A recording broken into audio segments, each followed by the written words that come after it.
আমার চ্যানেল বং হ্যান্ড রুচিতে সবাইকে স্বাগত জানাচ্ছি। আশা করছি সবাই ভালো আছেন, সুস্থ আছেন। মথুরার প্রথম পর্বটি আপনারা সবাই দেখেছেন। আশা করছি আপনাদের সবারই ভালো লেগেছে, কিন্তু কমেন্ট কেউ করেনি। আশা করছি এই ভিডিওটিতে অবশ্যই আপনারা কমেন্ট করবেন এবং আপনারা অবশ্যই লাইক করবেন ভিডিওটি। তো শুরু করছি। আজকে মথুরা ভ্রমণের দ্বিতীয় পর্বতে বা দ্বিতীয় পার্টিতে আমি আপনাদের চিন্তাহরণ মহাদেব মন্দির ও ব্রহ্মাণ্ড ঘাট দর্শন করাবো। তাই আপনারা সবাই কমেন্টে লিখুন রাধে রাধে। এই হচ্ছে সেই ব্রহ্মাণ্ড ঘাট, যেখানে ব্রহ্মাণ্ড বিশ্ব ব্রহ্মাণ্ডের রূপ দেখিয়েছিল যশোদা মাকে শ্রীকৃষ্ণ।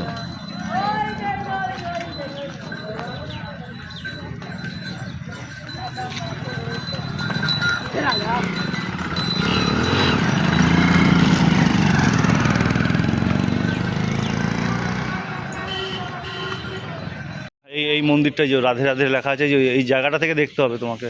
নিচে চলো।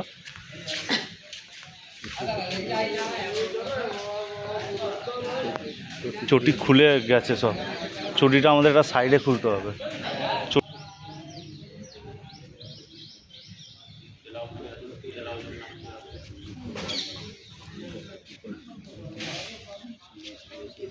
তাই লেখা আছে শ্রীধাম ব্রহ্মাণ্ড ঘাট।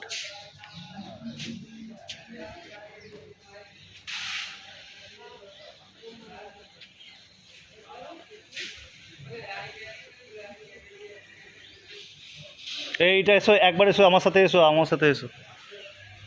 দেখুন বন্ধুরা সবাই, কত সুন্দরভাবে এই দেয়ালের মধ্যে ভগবান গোপাল বা শ্রীকৃষ্ণ ছোটবেলায় মাটি খেয়ে তার মুখের ভিতরে বিশ্ব ব্রহ্মাণ্ড দর্শন করাচ্ছেন স্বয়ং মা যশোদাকে।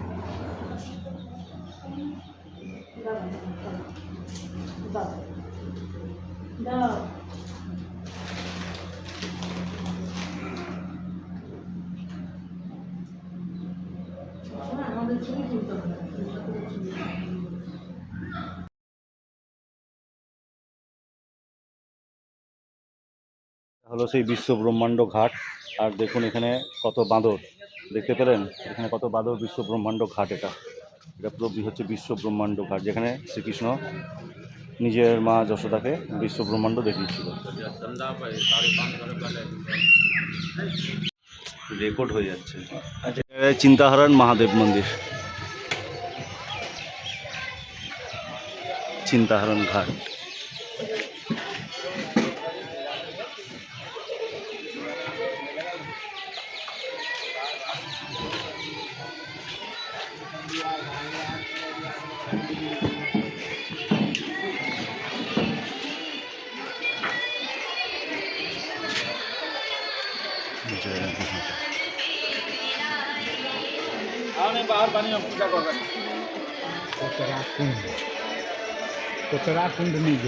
দেখুন এখানে শুধু বাংলাতেই লেখা আছে চিন্তাহরণ মহাদেবের। এখানে বাংলা ল্যাঙ্গুয়েজে দেখুন লেখা আছে নন্দভবন, তারপর হচ্ছে শ্রীকৃষ্ণের জন্মস্থান, তারপর হচ্ছে গিয়ে পোত্রাকুণ্ড। শুধু এখানেই চিন্তাহরণ মহাদেবের এখানেই লেখা আছে।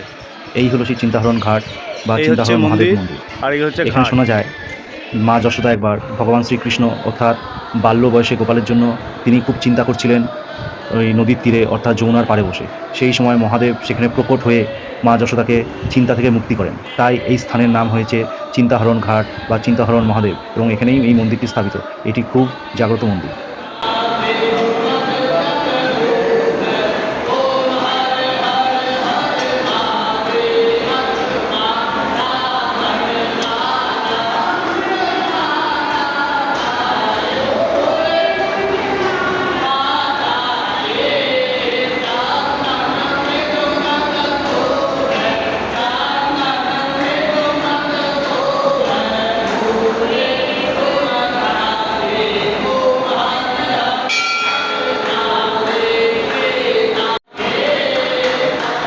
এখানেই আমাদের মথুরা ভ্রমণ শেষ হলো এবং আমরা চলে গেলাম পরবর্তীকালে গোবর্ধন দর্শনের পথে। অর্থাৎ গোবর্ধনে দেখা যা যা আছে, গোবর্ধন থেকে বারসানা, সেই পথে আমরা আবার চললাম গাড়ি করে।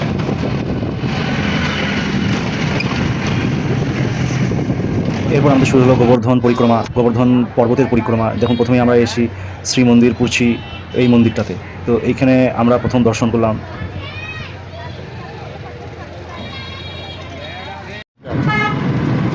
এরপর শুরু হলো আমাদের পরিক্রমা, অর্থাৎ গোবর্ধন পরিক্রমা। দেখুন বন্ধুরা সবাই, এখানে গোবর্ধন পর্বত মানে এখানে কোনো চূড়া নেই। এখানে প্রায় সমতল থেকে একটু উঁচু মতো এই যে দেখা যাচ্ছে, এটি হচ্ছে গোবর্ধন পর্বত বা গোবর্ধন পাহাড় যেটাই বলবেন। এইটা কিন্তু ওর চারপাশটা ঘেরা আছে, হ্যাঁ, লোহার ব্যারিকেড দেওয়া আছে।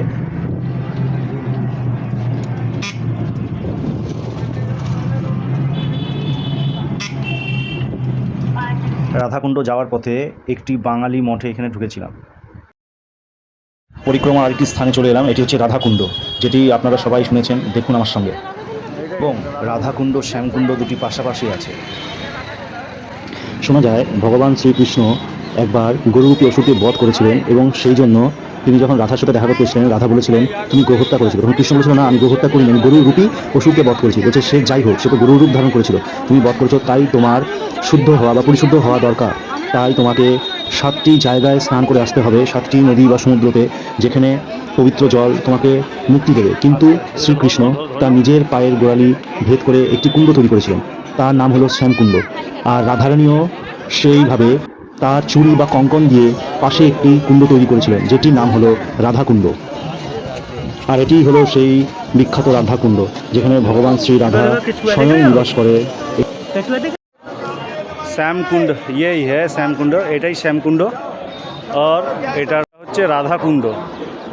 রাধাকুণ্ড এটা মাঝখানে মন্দির, আর এটা হচ্ছে শ্যামকুণ্ড।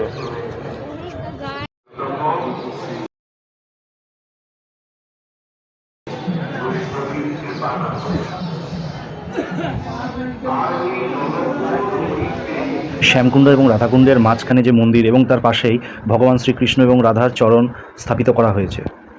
রাধাকুণ্ড শ্যামকুণ্ড দর্শনের পর আমরা চলে এলাম কুসুম সরোবর পরিক্রমা করতে, অর্থাৎ গোবর্ধন পরিক্রমা করে কুসুম সরোবর হলো সেই একটি স্থান বা সেই মহান স্থান যেখানে ভগবান শ্রীকৃষ্ণ নিজের বাঁশি দিয়ে এই কুণ্ড বানিয়েছিল বা এই সরোবর বানিয়েছিল। শোনা যায় ভগবান শ্রীকৃষ্ণ রাধার সঙ্গে এখানে দেখা করতে আসতেন দুপুরবেলার সময়, এবং ভগবান শ্রীকৃষ্ণকে কুসুম ফুলের মালা পরাতেন শ্রী রাধারানী। এবং এটাও শোনা যায় একসময় নারদমুনি গোপীদের নাচ দেখার জন্য এই কুসুম সরোবর এসেছিলেন, স্নান করে নিজে গোপী হয়েছিলেন, তবেই উনি স্থান পেয়েছিলেন ভগবানের রাসলীলা দেখার জন্য। যখন আমরা পৌঁছেছিলাম তখন সন্ধে প্রায় 6টা নাগাদ, তাই কুসুম সরোবরটি বন্ধ হয়ে গেছিলো, তাই আপনাদের বাড়ি থেকেই দর্শন করালাম।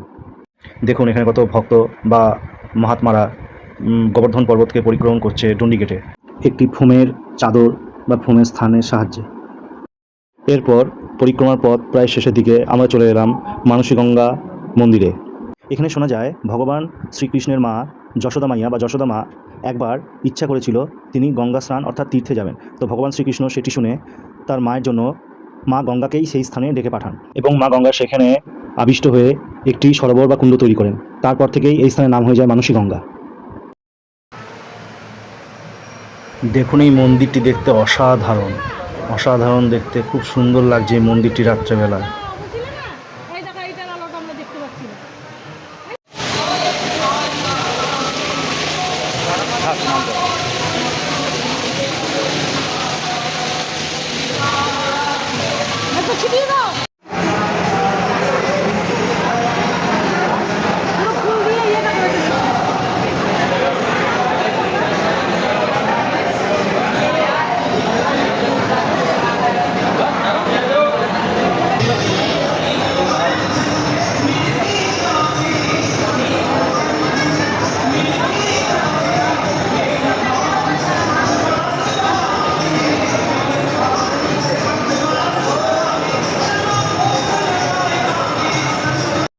যাই হোক বন্ধুরা, ভিডিওটি আমি এখানেই শেষ করছি আজকের মতো। এর পরে হয়তো পরবর্তীকালে ভিডিও আমি বার্সানা নিয়ে আসবো। বার্সানার ভিডিও খুব তাড়াতাড়ি নিয়ে আসবো, 2-3 দিনের মধ্যে, এবং এরপরে বৃন্দাবনের ভিডিওটি আপনাদের সামনে তুলে ধরবো। তো যেসব ভক্তবৃন্দ বা বন্ধুরা এখন অবধি আমার আগের ভিডিওগুলো দেখেনি তাদেরকে অনুরোধ করছি, অবশ্যই আপনারা আমার চ্যানেলে গিয়ে ভিডিওগুলি দেখুন পরপর, তাহলে আপনারা পুরো বুঝতে পারবেন এবং আপনাদেরও মনোকামনা পূর্ণ হবে আমার ভিডিও দেখার সাথে সাথে। এখানেই শেষ করছি। আর যারা এখন আমার চ্যানেলটিকে সাবস্ক্রাইব করে রাখেনি তারা অবশ্যই আমার চ্যানেলটিকে সাবস্ক্রাইব করে বেল আইকনটি প্রেস করে রাখুন নতুন নতুন ভিডিও পাওয়ার জন্য। এবং এই ভিডিওটি পছন্দ করে লাইক করে দিন, কমেন্ট করে দিন, বন্ধুদের সাথে শেয়ার করে দিন।